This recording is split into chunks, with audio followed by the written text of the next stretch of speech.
நீங்க உங்க கையை முன்னாடி தூக்கும் போது, சைட்ல கொண்டு போகும்போது, இல்ல பின்னாடி கொண்டு போகும்போது இந்த மாதிரி கஷ்டப்படுறீங்களா? இதை வந்து பிஏ ஷோல்டர் அப்படின்னு சொல்லுவோம். அதாவது அடசிவ் கேப்சுலைட்டிஸ்.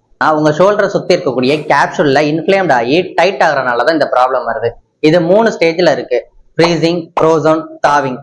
இதை பத்தி நம்ம பொறுமையா அடுத்த வீடியோல பார்க்கலாம். ஃபர்ஸ்ட் இது யாருக்கு வரும்னு பார்த்தோம்னா, 40 வயசுக்கு மேல போகும்போது மென் அண்ட் உமன் 2 பேருமே இதுல அஃபெக்ட் ஆவாங்க. மென்னை கம்பேர் பண்ணும்போது ஃபீமேல் தான் அதிகமா அஃபெக்ட் ஆவாங்க. அது போக நிறைய ப்ராப்ளத்தோட செகண்டரி காம்ப்ளிகேஷனா நமக்கு இந்த ப்ராப்ளம் வரும். எக்ஸாம்பிள், சுகர் இருக்கு, தைராய்டு இருக்கு, இல்ல பிரஷர் இருக்கு, கொலஸ்ட்ரால் இருக்கு. இந்த மாதிரி ப்ராப்ளம் இருக்கும் போதும் இந்த பிஏ ஷோல்டர் வந்து காம்ப்ளிகேட்டடா வரும். இந்த ப்ராப்ளம்ல பேஷண்ட் மெயினா சொல்லக்கூடிய கம்ப்ளைண்ட் என்னன்னு பார்த்தோம்னா, ஷோல்டரை சுத்தி நல்லா பெயின் இருக்கு, இறுக்கமா இருக்கிற மாதிரி இருக்கு. மெயினா ஒண்ணு நைட்டு நேரத்துல பெயின் வரும். நம்ம பெயினை குறைக்கிறதுக்கு என்ன பண்ணலாம்னு பார்த்தோம்னா, ஏதாவது பெயின் கில்லர் மெடிசன் எடுத்துக்கலாம். அது போக ஐஸ் பேக் வைக்கிறது, ஹாட் பேக் வைக்கிறது மூலியமா பெயின் மேனேஜ்மெண்ட் பண்ணலாம். சின்ன சின்ன எக்ஸசைஸ், மொபிலிட்டி எக்ஸசைஸ் பண்றது மூலியமா அந்த ஸ்டிஃப்னஸை வந்து அதிகமாக விடாம நம்ம பார்த்துக்கலாம். பட் இது கியூர் ஆகுறதுக்கு மினிமம் 6 to 12 மந்த் எடுத்துக்கிறோம்.